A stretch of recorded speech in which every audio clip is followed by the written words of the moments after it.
ഭയങ്കര കംഫർട്ടായിട്ട് നന്നായിട്ട് തോന്നിയത് ആരെയാണ്? മോൾക്ക് എൻ്റെ ഇഷ്ടം ആരെയാണ്? ഞാൻ ഓരോരുത്തരുടെയും കൂടെ ഓരോ ദിവസം എനിക്ക് ഷൂട്ട്. അപ്പോൾ ചിലപ്പോൾ ഇന്ന് കണ്ട ആൾ നാളെ ഉണ്ടാകണമെന്നില്ല. അപ്പോൾ ഓരോ ദിവസവും ഓരോ ആൾക്കാരുടെ കൂടെ നമുക്ക് വർക്ക് ചെയ്യാൻ പറ്റുന്നതിന് അത്രയും സീനിയേഴ്സിനോട് വർക്ക് ചെയ്യുമ്പോൾ തന്നെ ഒരു ഭയങ്കര ഒരു നല്ല എക്സ്പീരിയൻസ് ആണ്. അതും എല്ലാവരും ഭയങ്കര ഫ്രണ്ട്ലി ആയിട്ടായിരുന്നു സെറ്റിൽ. നമ്മൾ ഫുൾ കളിച്ചും ചിരിച്ചൊക്കെ പോയത്. അപ്പോൾ ഓൾ ടുഗദർ ഒരു നല്ല എക്സ്പീരിയൻസ് ആയിരുന്നു. സൈഡ് ചേട്ടൻ്റെ അതിൽ അച്ഛനായിട്ടായിരുന്നു, ഇതിൽ വേറൊരു ട്വിസ്റ്റാണ്. അപ്പോൾ മോളുടെ ലാസ്റ്റ് കരയുന്ന സീനൊക്കെ നമ്മൾ ഭയങ്കര ഇമോഷണലി ടച്ച് ചെയ്യും. എനിക്ക് അത് എല്ലാവരും കണ്ടിട്ട് വേണം മനസ്സിലാക്കാൻ ഏത് സീനാണ്. യെസ്, വാവക്കുട്ടൻ, ബാസി സുധാകര. നിങ്ങൾ രണ്ടാണ് ഇതിൽ. അതെ, ഞങ്ങളുടെ കോമ്പ് ഭയങ്കര വേറെ രീതിയിൽ വ്യത്യസ്തമായിട്ടാണ് വന്നത്. അത് മനസ്സിലാകുന്നതായിരിക്കും. ഇതിൽ പിന്നെ മാളികപ്പുറത്ത് മോളാണ് തകർത്ത് അഭിനയിച്ചെങ്കിൽ ഇതിൽ മോനാണ് അഭിനയിച്ചെങ്കിൽ അല്ല, മത്സരിച്ചാണ് വന്നിരിക്കുന്നത്. മത്സരം എന്ന് പറഞ്ഞാൽ അതിനകത്തേക്കായിരുന്നു. ഇതിനകത്ത് ഞാനത് അഭിലാഷം നമ്മൾ രണ്ടുപേരും ഈക്വലി നമ്മുടേതായ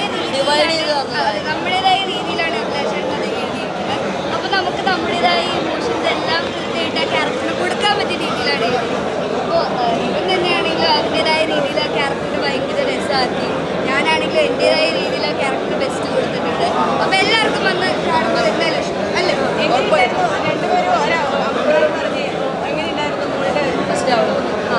എനിക്ക് ഭയങ്കര ഇഷ്ടമായി. സത്യത്തിൽ എല്ലാം കോമഡിയും അതുപോലെ തന്നെ ഡാൻസും കരച്ചിലും അതും ലാസ്റ്റത്തെ ട്വിസ്റ്റൊക്കെ ഭയങ്കര സർപ്രൈസിങ് ആയിരുന്നു എനിക്ക്. അപ്പോൾ അത് ഭയങ്കരമായിട്ട് ഞാൻ എൻജോയ് ചെയ്തു. ബാബുക്കുട്ടൻ്റെ അഭിനയം എങ്ങനെയുണ്ടായിരുന്നു ഇതിൽ? അടിപൊളിയായിരുന്നു ബാബുക്കുട്ടൻ്റെ ഒരുപാട് നാളത്തെ കഷ്ടപ്പാടിന് ശേഷമാണ് നമ്മളുടെ മൂവി റിലീസായിരിക്കുന്നത്. അഭിലാഷ് ചേട്ടനും വിഷ്ണു ചേട്ടനും എല്ലാവരും ഭയങ്കര ബുദ്ധിമുട്ടി കുറേ നാൾ ഉറക്കമൊക്കെ ഒഴിച്ച് ചെയ്തൊരു മൂവിയാണ്.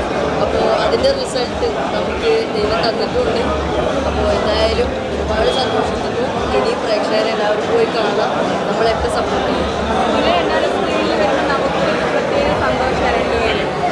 Thank you. എല്ലാവരും സന്തോഷിക്കുന്നുണ്ട്. അർജുനയുടെ കൂടെ അടിപൊളിയായിരുന്നു. ഞാൻ അർജുനയുടെ കൂടെ സെക്കൻഡാണ്. അപ്പോൾ ഫസ്റ്റ് ഞാൻ ചെയ്തിരുന്നത് ആനന്ദ് ശ്രീബാല. അപ്പോൾ അതിൽ അർജുനയുടെ ചെറുപ്പാലായിരുന്നു. അപ്പോൾ അതിൻ്റെ അന്ന് പക്ഷെ നമ്മൾ ഒരുമിച്ചായിരുന്നു ഉണ്ടായത്. ഞാൻ ഒരു പ്രാവശ്യം ഷൂട്ട് എടുത്തതിന് ശേഷം അത് ഓക്കെ അല്ല എന്ന് പറഞ്ഞിട്ട് വേറൊരു ദിവസം ഒന്നും കൂടെ എടുക്കേണ്ടി വന്നായിരുന്നു. അപ്പോൾ ഫസ്റ്റ് ഡേ ആണ് അർജുൻ ചേട്ടൻ ഉണ്ടായത്. അടിപൊളിയായിരുന്നു. നമ്മൾ അടിച്ച് പൊളിച്ച് ലൂഡോ ഗെയിമൊക്കെ കളിച്ച്